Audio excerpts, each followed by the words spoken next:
DS. விஜயானந்தா Prasanna ஜோதிடர் விக்னேஸ்வர் பிரசன்ன ஜோதிடம் உங்களை அன்புடன் வரவேற்கிறது. எல்லாம் வல்ல விஜய மகா கணபதி இப்பிரபஞ்சத்தையும் சகல ஜீவராசிகளையும் காக்கட்டும்.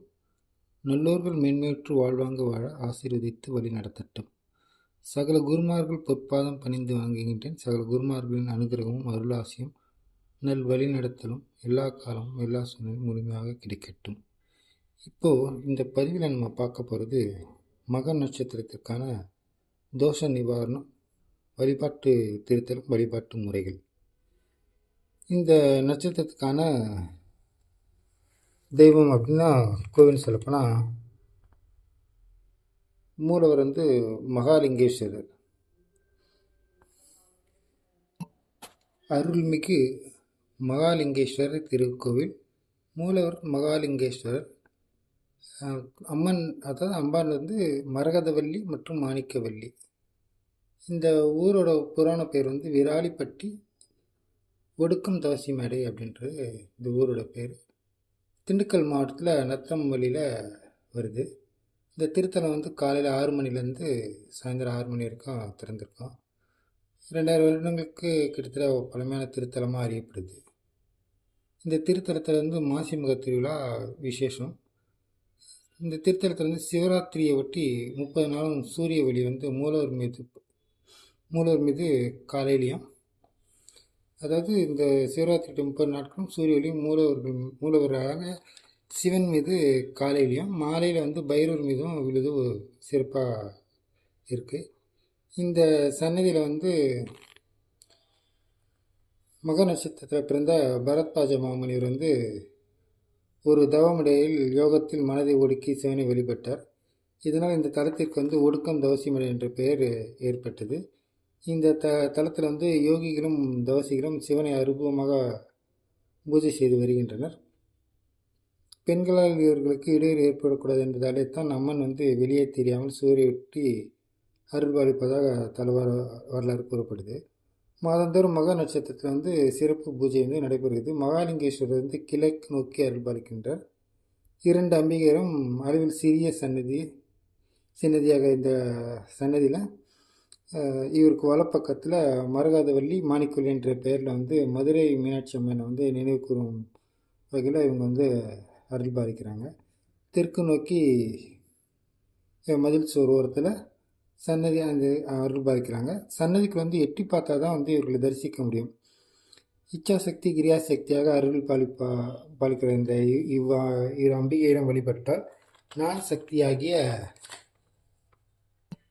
சிவபெருமானாகிய இறைவனை எளிதில் அடையலாம் என்று உணர்த்தும் வகையில் இவ்வாறு அமைச்சிருக்காங்க. பைரவர் எல்லா சிவாலயங்களையும் பார்த்திங்கன்னா ஈசான்ய திசையில் வடக்கு கிழக்கில் காட்சி கொடுப்பாரு. ஆனால் இங்கே சிவனுக்கு எதிரிலேயே காட்சி கொடுக்குறாரு. இங்கு அருள மகாலிங்கேஸ்வரர் மிகவும் சக்தி வாய்ந்தவர், ரொம்ப உக்ரமானவர் இருந்ததுனால அந்த உக்ரம் பக்தர்கள் தாக்காமல் இருப்பதற்காக எதிரில் பைரவரை பிரதிஷ்டை செய்து வச்சுருக்காங்க. இவர் ஆதி பைரவர் என்று கூறுறாங்க. பைரவருக்கு பின்பக்கம் தலைக்கு மேலே ஒரு சிறிய துளை ஒன்று இருக்குது. இங்கே வரும் பக்தர்கள் முதல்ல அந்த துளை வழியாக சிவனை தரிசித்து விட்டு பின்பு பைரவரை வணங்கிய பின்னு தான் கோயிலுக்குள்ளே மூலவரை தரிசிக்க செல்கிறாங்க. இப்போ இந்த கோயிலை பார்த்தீங்கன்னா மதுரை மீனாட்சி அம்மனை பிரதிஷ்டை செய்த 5 முனிகள் ஒருவரான பரத்வாஜ முனிவர் இந்த கோயில் முன்பு 2 பீடங்கள் இருக்குது. அதில் இந்த முனிவர், பரத்வாஜ முனிவர் உறைந்து இருப்பதாக கூறப்படுது. இவர் கோயிலில் தரிசிக்க வரும் அடியார்கள் பாதம் தம் மீது பட வேண்டும் என்று இப்பீடத்தில் உறைந்திருப்பதாக அறியப்படுது. இவர் மக நட்சத்திரம் பிறந்தவர் என்பதால் மக நட்சத்திரம் சிறப்பு பூஜைகள் திருக்கோயில் நடைபெறுது. இதில் பல ரிஷிகளும் யோகிகளும் தவசிகளும் மகான்களும் அருபவழியில் கலந்து கொள்வதாக ஐதீகம். மக நட்சத்திரம் பிறந்தவர்கள், அதாவது மகத்தில் பிறந்தவர்கள் ஜெகத்தை ஆளலாம் என்பது ஒரு பழமொழி. மக நட்சத்திரம் பிறந்தவர்கள் தோஷ நிவாரணத்துக்கு இந்த திருத்தலத்தில் பரத்வாஜ மாமுனிவர் குருவாக கொண்டு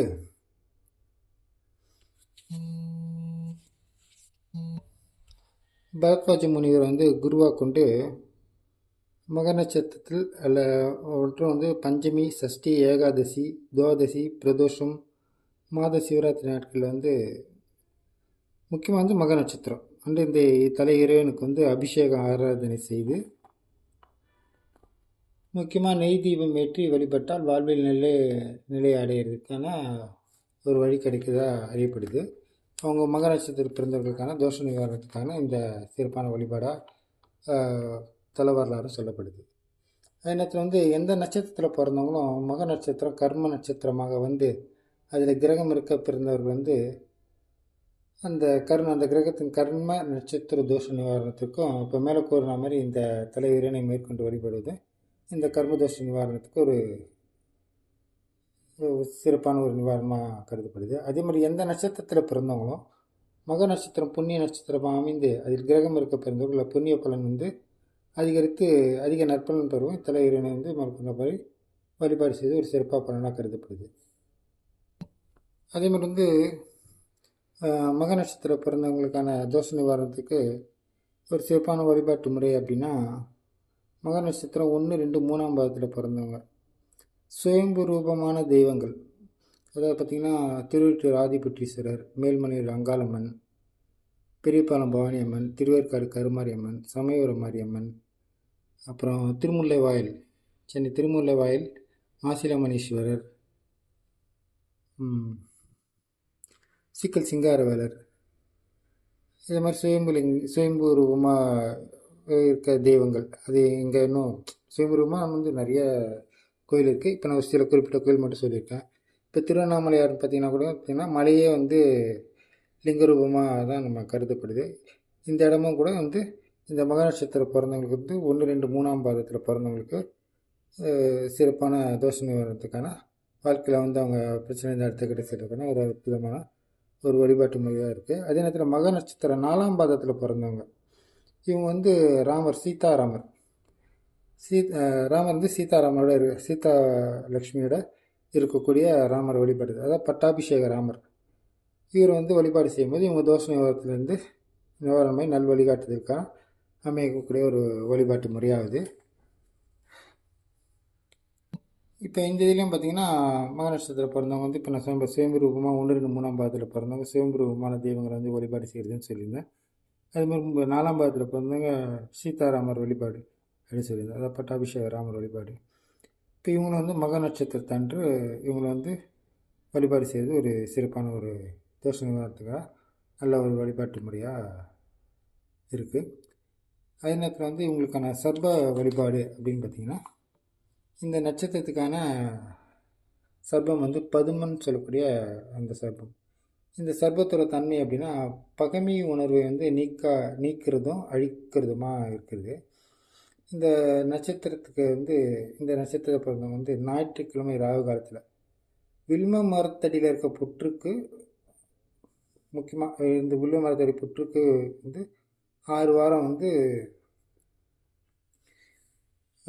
புற்றை சுற்றி வந்து தீபமிட்டு பால் வைத்து வழிபாடு செய்வதும்.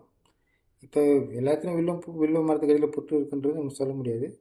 பொதுவாக வந்து புற்றுக்கு வந்து சுற்றி தீபம் ஏற்றி இந்த பதுமன்ற சர்பத்தை வந்து நம்ம மானசீகமாக மனசில் நினச்சி புற்று சுற்றி தீபம் ஏற்றி பால் வைத்து வழிபாடு செய்வதும். இந்த புற்று இல்லாத இடத்துல இருக்கவங்க சர்பக்களுக்கு, அதாவது நாகர் வழிபாடு வந்து அவர் வந்து பதுமன் அந்த நாகத்தை மனசில் நினச்சி அவங்களுக்கு வந்து பால் அபிஷேகம் செய்து சுற்றி தீபம் ஏற்றி வரம் வர்றது ஒரு சிறப்பான பலனை கொடுக்குது. இது வந்து ஞாயிற்றுக்கிழமை ராகு காலத்தில் இந்த வழிபாடு செய்துட்டு வரணும். இந்த இது வந்து பார்த்திங்கன்னா பிரிந்த கணவன் மனைவி செய்கிறதுக்கு, ஒற்றுமை குறைவாக இருக்கவங்களுக்கு, அப்புறம் வந்து இந்த மாதிரி இருக்கவங்களுக்கு வந்து நல்ல ஒரு தீர்வாக இருக்குது. இது வந்து எந்த நட்சத்திரம் பிறந்தவங்களாக இருந்தாலும் சரி வில்வ மரத்துக்கு அடியில் இருக்க புற்றுக்கு இதே மாதிரி ஞாயிற்றுக்கிழமை ராகு காலத்தில் இந்த பதுமன்ற சர்பத்தை நினச்சி மனசில் வேண்டி சுற்றி தீபம் ஏற்றி அந்த புற்று சுற்றி தீபம் ஏற்றி பால் வைத்து சுற்றி வழிபாடு செய்வது கணவன் மனைவி ஒற்றுமைக்கும், பிரிந்த கணவன் மனைவி செய்கிறதுக்கும், பகை சம்மந்தப்பட்ட இதுலேருந்து வீழ்கிறதுக்கும், அதாவது பகை சம்மந்தப்பட்ட விஷயத்துலேருந்து விலகி நல்ல ஒற்றுமை வருவதற்கான ஒரு வழிபாட்டு முறையாக இருக்குது. இந்த சர்ப்ப வழிபாடும் வந்து சிறப்பான ஒரு பலனை கொடுக்குது. இது வந்து இந்த ஞாயிற்றுக்கிழமை ராகு காலத்தில் தான் இந்த வழிபாடு செய்கிறது சிறப்பாக இருக்கும்.